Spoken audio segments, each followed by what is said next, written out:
कन्हैया कन्हैया लाल अग्रवाल जी, जनाब कन्हैया लाल अग्रवाल जी, वो टीएमसी के प्रेसिडेंट हैं। एमपी में फाइट करते हैं, एमएलए में फाइट करते हैं, चेयरमैन वो रहना चाहते हैं, वार्ड काउंसिलर वो रहना चाहते हैं। वो पावर में रहेंगे, उनकी बीवी पावर में रहेगी, उनकी बेटी पावर में रहेगी। पूरी ताकत को वो 10 नंबर वार्ड में उतार दिए हैं। यहाँ तक कि जहाँ जहाँ से उनको बन पड़ता है वो लोगों को फ़ोन कराते हैं, लोगों को धमकी देते हैं। यहाँ मेरे वर्कर को झूठा केस में फंसाया जा रहा है, उनको थाना बुलाकर आईसी उसको अपने यहाँ बुलाकर उसको धमकी देता है।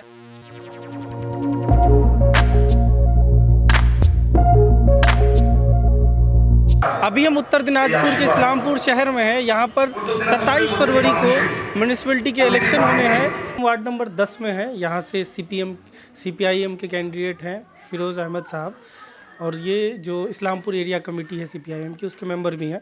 तो हम जानेंगे लेफ़्ट के बारे में, लेफ़्ट का इस इलेक्शन में इस्लामपुर में किस तरीके से लेफ़्ट लड़ रही है। तो सबसे पहले आप ही के जो वार्ड है इस पर आते हैं। यहाँ पर आप क्या ये चुनाव पहली बार लड़ रहे हैं या पहले भी लड़ चुके हैं? नहीं, ये चुनाव हम दूसरी बार लड़ रहे हैं। 2015 में हम लड़े थे, जिसमें हमारे ही माने जो इस बार कैंडिडेट हुई हैं श्री कन्हैया लाल अग्रवाल की अहलिया, और ये शकुंतला अग्रवाल, उनसे लड़ाई हुई थी हमारी लास्ट ईयर 2015 में, जिसमें हम 33 वोट से हम हार गए थे। और लेकिन सेकंड पोजीशन थी हमारी, लोगों ने हमको जीतने वाला वोट ही दिया था। इतना वोट मेरे दामन में आया था जिससे हमको फतह हासिल हो सकती थी। लेकिन दूसरे पार्टियों से वो वोट खरीद कर अपना दामन वसी कर लिया, जिसके वजह से 33 वोट की बढ़त उनको मिल गई और हम हार गए। लास्ट टाइम में हारे तो थे, इलेक्शन हारे थे, लेकिन लोगों का विश्वास नहीं हारे थे, लोगों की उम्मीदें नहीं हारे थे। उसी विश्वास, उसी उम्मीद के बिना पर लोग इस बार चाहे कि हम दोबारा कैंडिडेट बने। इसकी एक वजह ये भी है कि श्रीमती शकुंतला अग्रवाल जी जीत के भी 7 साल इसलिए बोल रहे हैं कि 2 साल लेट से इलेक्शन हो रही है। इसको 2020 में हो जाने की बात थी, 2020 अप्रैल में, लेकिन वो 2022 में जाके इलेक्शन हो रहा, तो 2 साल डिले चल रहा टर्म।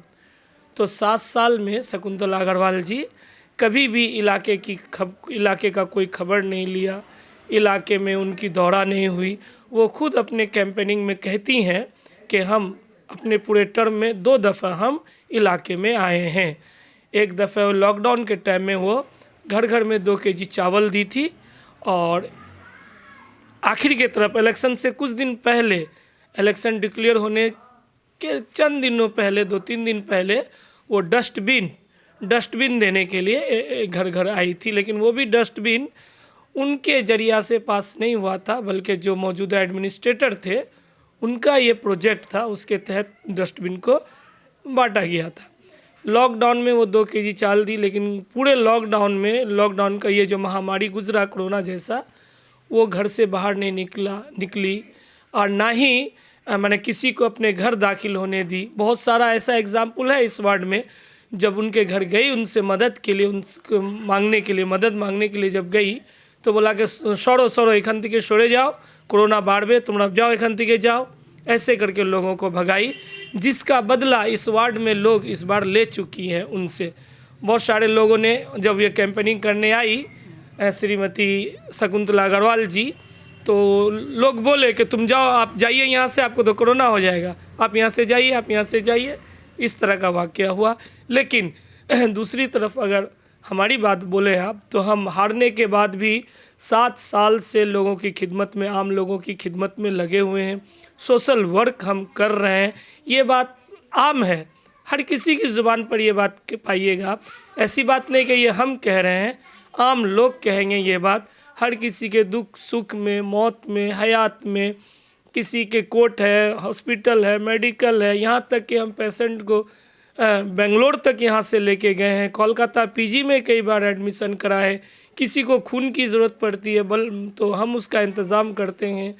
रुपये पैसे की जो ही हैसियत के मुताबिक हमारी मदद होती है वो हम करते हैं। लॉकडाउन में हम 1 माह तक कम्युनिटी किचन चलाए थे। फर्स्ट लॉकडाउन में 1 माह तक हम कम्युनिटी किचन चलाए थे। कम्युनिटी किचन का मतलब कि लोग आके यहाँ खाना खाते थे। गरीब परिवार के लोग पूरे परिवार समेत रोज़ाना 1000, 1200, 1500 लोग आकर यहाँ खाना खाया करते थे। इस तरह के ना अनगिनत सोशल वर्क हम लोगों के लिए किए। हमारे वार्ड में ऐसे चंद ही लोग आपको मुअश्शिर होंगे जो ये कहेंगे कि हम उनकी खिदमत में नहीं आए हैं या हम उनकी खिदमत नहीं किए हैं। हम जहाँ तक हमसे बन पड़ी है हम किए हैं। जी बेशक। टीएमसी के जो उत्तर दिनाजपुर जिला अध्यक्ष हैं, जो जिला प्रेसिडेंट हैं कन्हैया अग्रवाल, उनकी वाइफ के खिलाफ आप इलेक्शन लड़ रहे हैं, तो और वार्ड के मुकाबले क्या यहाँ पे अलग तरह का कोई कंपटीशन दिखता है आपको? जी बेशक, अलग तरह का कंपटीशन दिखता है। कन्हैया लाल अग्रवाल जी, जनाब कन्हैया लाल अग्रवाल जी, वो टीएमसी के प्रेसिडेंट हैं। एमपी में फाइट करते हैं, एमएलए में फाइट करते हैं, चेयरमैन वो रहना चाहते हैं, वार्ड काउंसिलर वो रहना चाहते हैं। वो पावर में रहेंगे, उनकी बीवी पावर में रहेगी, उनकी बेटी पावर में रहेगी, और कोई लोग इस इलाके में कोई नहीं है जो माने आगे बढ़े, माने लोगों की रहनुमाई अख्तियार करे या रहनुमा बने। उनका हमेशा यही कोशिश रहा है कि परिवार के लोग ही आगे बढ़े। माने बिजनेस उनका, ये राजनीति नहीं है, ये राजनीति उनका बिजनेस है।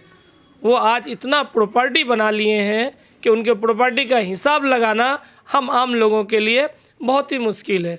आज इस वार्ड में वो देख रहे हैं कि उनकी ज़मीन खिसकती हुई लग रही है। हालांकि लोगों के माने अभी सरकार में टीएमसी पार्टी है, टीएमसी पार्टी सरकार में है।